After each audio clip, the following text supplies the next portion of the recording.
Hi guys! Another day, another vlog na naman tayo. So ngayon, magwo-walking na naman tayo. Pupunta tayo sa may pagbabuyan. Doon sa babuyan natin. So papakainin natin yung mga baboy syempre. Yan. So magwo-walking para naman pumayat tayo guys. So anyway, yan medyo malayo pa guys. 10 minutes. Yan, bago tayo makakarating dyan sa lalakaran natin. Napakadaming halaman, no? Mais yan, guys. Kung may nagtatanong kung ano yung nasa gilid ko, mais yan, guys. Yan. Mais na yellow, yung popcorn, gano'n. Yan. Ito naman is yung raba na syempre sira na. Kaya, pinapakain na lang sa mga hayop, syempre. So, yan, guys. So, malapit na tayo. And 2 minutes. Yan. Yan na yung tawag dito sa amin is ubong. Pero sa Tagalog, babuyan. Yan. Siyempre, yan yung mga halaman ko. Charot. Yan. Oo, tinanim ko yan, no? So, bubuksan na natin. Siyempre. Yan. Mabilis lang, no? Buksan yan, guys. Ito mag-alala. Siyempre, magpapakain tayo ng baboy natin. May konti naman ng alaga. Tignan nyo guys. Napakaganda. Kasi wala kang kapitbahay. Charot.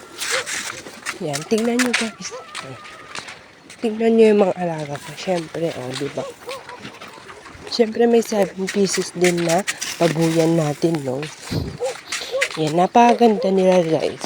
So, white large pala ang tawag nila dito. Yan. Napakaganda. So, may tubig na kami dito. Sariling tubig. At saka, may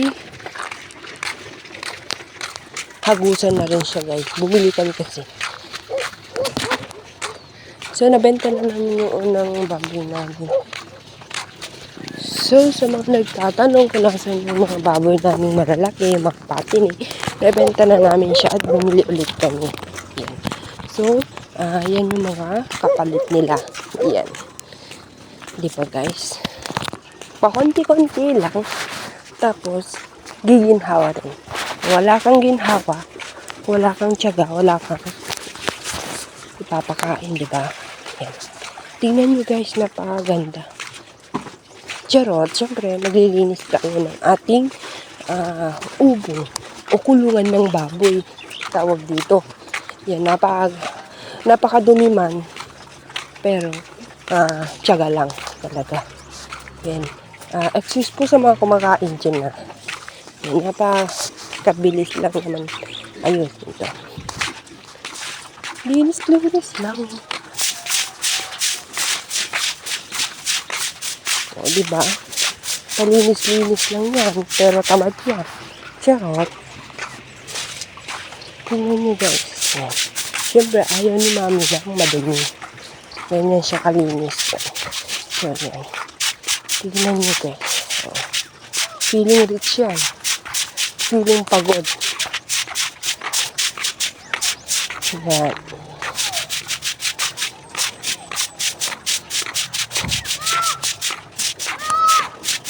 Yan, tinatawag na ako ng baby ko. Siyempre, iniwan ko. Sino ba naman inang mong iiwan, diba? So, yan, iigib tayo ng tubig. Siyempre, didiligan natin yung halaman natin. Hanggang dito na lang po tayo. Thank you, everyone. Bye!